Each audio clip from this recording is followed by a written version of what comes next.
Well, this leads us nicely into talking about the very, very early stages of the title race. We're heading into the second international break of the season. Liverpool absolutely flying under Arne Slot, just that one defeat, of course, at home to Nottingham Forest. And Boydie, realistically, it's hard to draw too many hard and fast conclusions at this stage of the season. But for you, how many teams are realistically in this Premier League title race? The three of them. I genuinely think... Same three as last season? Yeah, I think Liverpool, Manchester City and Arsenal. I was probably... Well, I didn't write them off because you felt as if Liverpool would get the top four and maybe get further on, but they've started well. But you look at the fixtures that's coming up, Chelsea, Arsenal in there, Brighton twice, and obviously won the Cup as well. But Villa...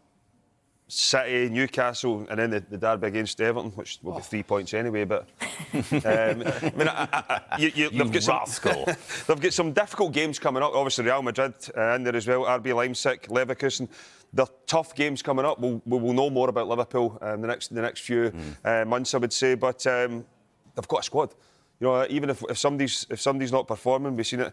A few weeks ago, he changed up the striker role. Jota's come back in and obviously got yourself in the score sheet today. But I think Liverpool, they'll go. They'll run the two of them very close this year. But you just kind of get the Arsenal and Manchester City might just have too much come the end. And we'll talk in detail about City in just a moment, Sue. But it was really interesting last Saturday. There was so much happening, not least of all in the Chelsea-Brighton game. It was bonkers. Sherwood was erupting every 2 seconds, it seems. But it was equally spectacular, particularly at the end between Arsenal and Leicester. Arsenal continuing their unbeaten start of the season. And it was interesting, during Soccer Saturday last week, the odds on the favourites for the Premier League title changed. It went from City to Arsenal. They've gone a bit early for you? Yeah, I think so. I think it's too early to say, but I watched that game and Arsenal was so good in that first half. They were so dominant, 2-0 up, comfortable, but then they allowed Leicester to get back into the game at 2-2. You thought, how's this going to go? But the fact that they showed that character to come back and obviously win the game 4-2 in the end. And I just like the fact that Arteta's got different ways to play, whether that's going down to 10 men against Manchester City and being really defensively sound and nearly seeing the game out to win it. Same against Tottenham, had to defend for large parts of the game.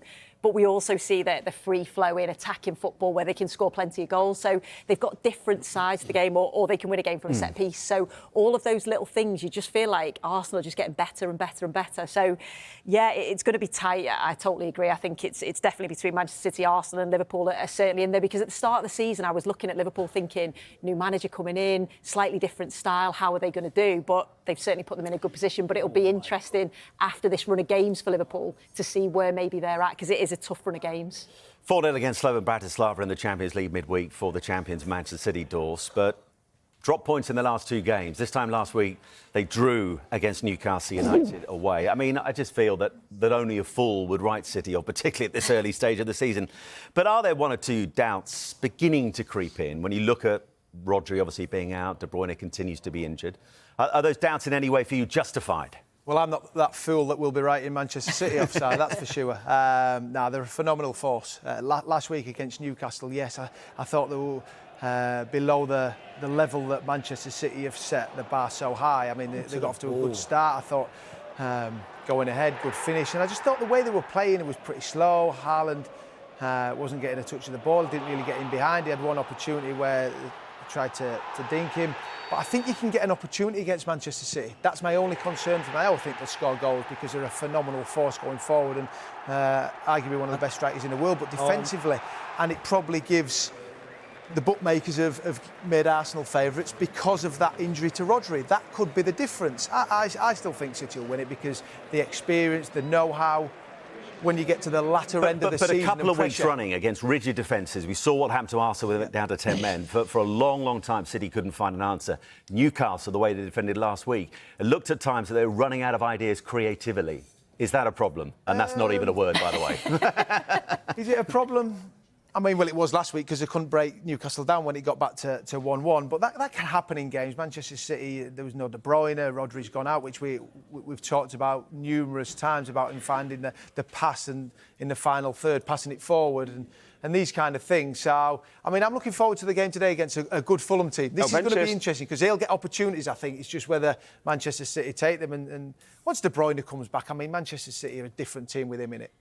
I know everybody wants to play that aggressive press. I mean, Newcastle were excellent at it last week, like really locked on them high up the pitch. But, you know, Manchester City, we speak about Liverpool, they're not afraid to go long. Manchester City were the exact same last week as well. They would just try and get into Haaland and try and get runners off. I mean, his link-up play wasn't the best last week. You know, he's still a threat, obviously, but you look at it might be something. Arsenal aggressive with them, Newcastle aggressive.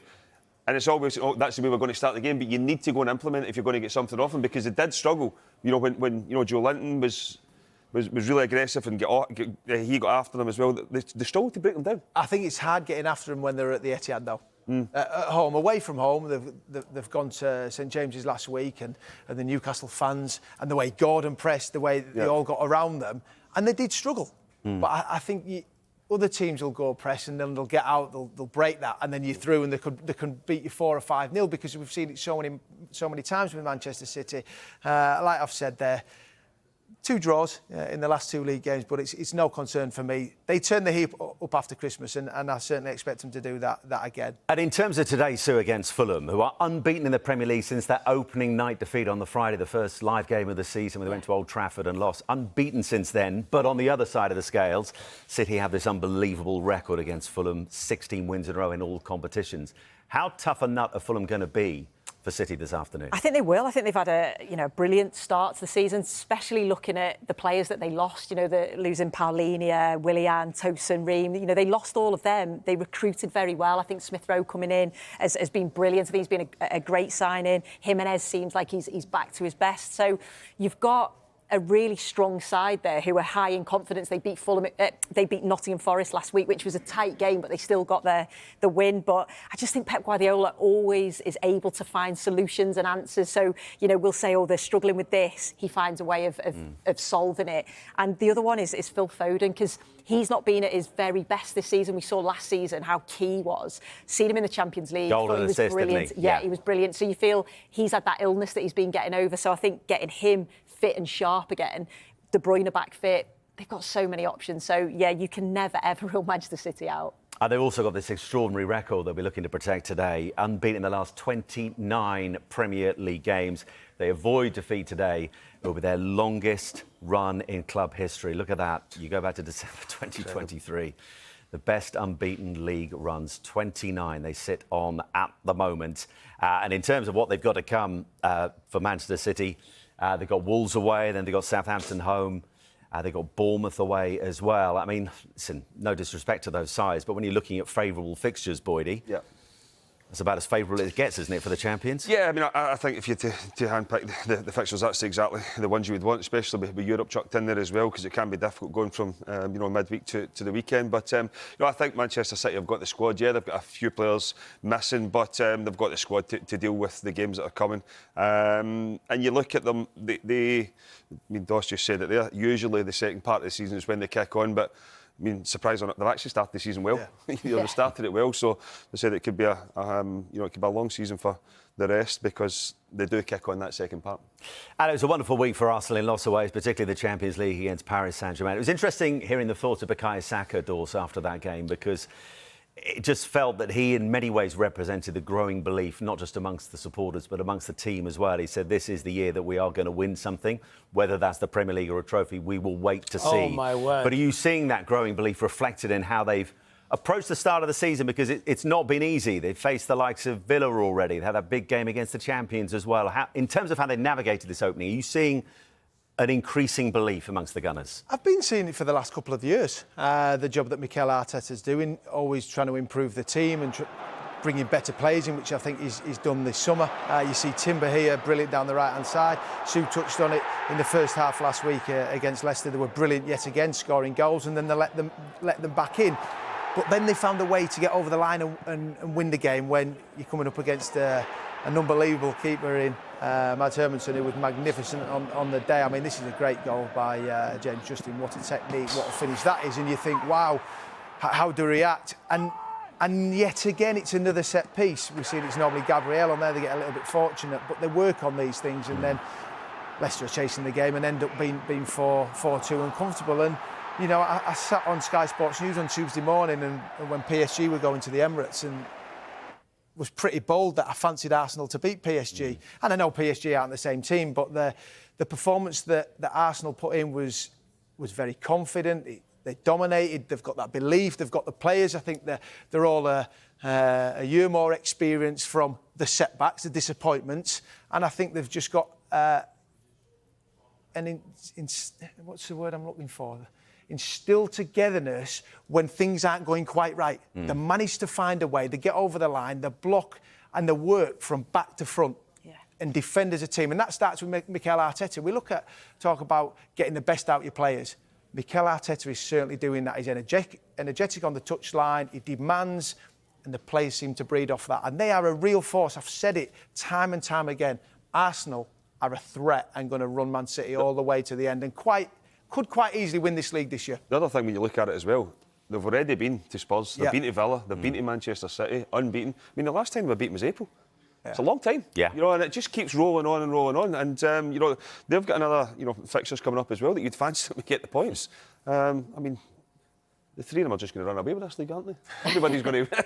The fixtures are key. Everybody's just going to roll over and let them carry on. But I look at Arsenal, and there's that resilience about them, but they've also got quality at the top end of the pitch as well that are, teams are struggling to deal with. And they've got young quality as well. Soon we saw that with Nwaneri, who came off the bench late on in the game. I mean, it was level at the time, and he's only 17 years of age, but he just seemed to re-energise the Emirates. There was an immediate impact that he had. He was brilliant, and he wanted straight away. He wanted to get on the ball, and he was like, give me the ball, I want to do something. And he was brave on the ball. He was going forward, whether it was dribbling, taking players on. I think his first thing that he did, he took on a couple of players, had a shot, the keeper saved it, went out for a corner. So straight away, it just gives you that real sort of energy. And he's still young, so the fact that he's still going to learn, and he's learning from this group of players, but also the manager, he's got a very, very bright future. And I wonder, Dawes, how Arteta manages in this season, because when you put in a brief cameo like that and it's that positive, there will be that clamour at some point for him to start. I think he got 189 minutes in pre-season, so clearly a player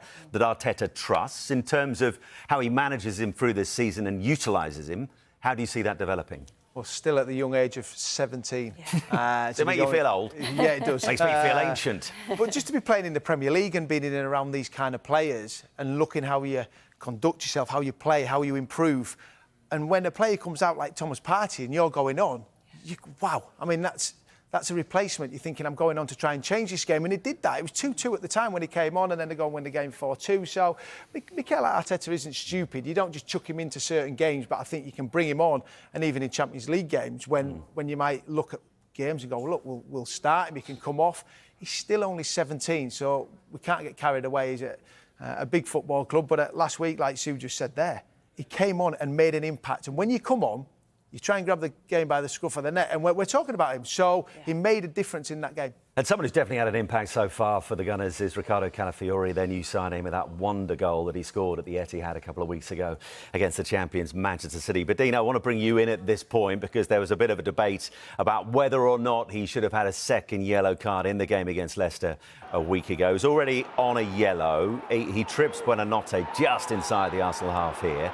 Referee Sam Barrett books Buonanotte for gesturing to Calafiori to be booked, but Calafiori doesn't get booked. For you, should he have got booked? No, it's just a foul because he hasn't stopped a promised attack. There's a covering defender there. Partey is right next to him. So, you can't do the old imaginary wave for the yellow card, so he's obviously going to get caution. But just because you're on a yellow card, if you commit the foul, doesn't mean you have to be sent off. We seen one at Ipswich last week where I think the guys had more lives than a cat. So he stayed on the pitch. But that's just a foul. It's just a free kick and nothing more. Nothing more. And the key match incidents panel agreed with what Mike has just said there. Let's have a look at what Arsenal have to come in terms of fixtures before, once the international break is over. They've got Southampton at home today. Then it's Bournemouth away, Liverpool at home, Newcastle away, and Chelsea away. Boydie, in terms of their title credentials, well, I guess after the international break, we're going to learn quite a lot more. Yeah, I mean, that's what I'm saying. They've got good fixtures coming up. The next two you'd expect them to win, but the games after that are difficult games. But, you just look at this Arsenal team, and maybe the other ones there would be looking, an opportunity to go to Arsenal in years going by and think, we've a chance to get a scalp here. Nobody wants to play Arsenal right now. Nobody wants to play them. They're a threat. As you said, they'll defend properly. They're aggressive. You know, they're back to. You go back to the Arsenal teams, the successful ones. They're all big, powerful guys, and you look at this team right now. That's exactly what they are.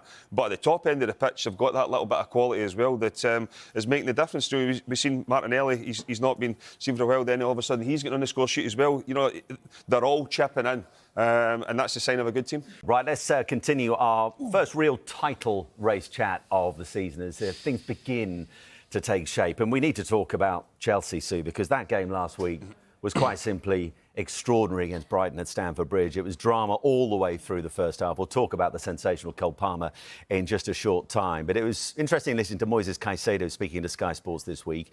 He feels this is the season to win something. He's targeting top 4. 2017, their last Premier League title. Are they contenders for you? I don't think so just yet. I think they've certainly had a brilliant start, and we have to praise Maresca, the way that he's kept the focus on the pitch, because there was so much going on off the field. Is he winning the doubters over for you? I think he is so far. I think you can only judge on what you're seeing so far, and what I'm seeing is a young, entertaining, exciting, attacking side that are buying into what he wants. My only concern would be defensively, and I think Tim was saying that last week, wasn't he, that they probably need that solid base to just then allow the forward line to, you know, to go and express themselves, because we know the quality that they've got there, and I know that they've had injuries, and he's probably trying to find what his best defensive line is. But I think you've just got to look at the players that he's improved already. Caicedo came with a massive price tag, huge expectation. We're now seeing the best of him. Cole Palmer is just an absolute class act and was performing even when Chelsea weren't performing. But we're seeing those players gradually improving. So I think so far so good. But I just think it's probably too early maybe to say that they're in that sort of title race.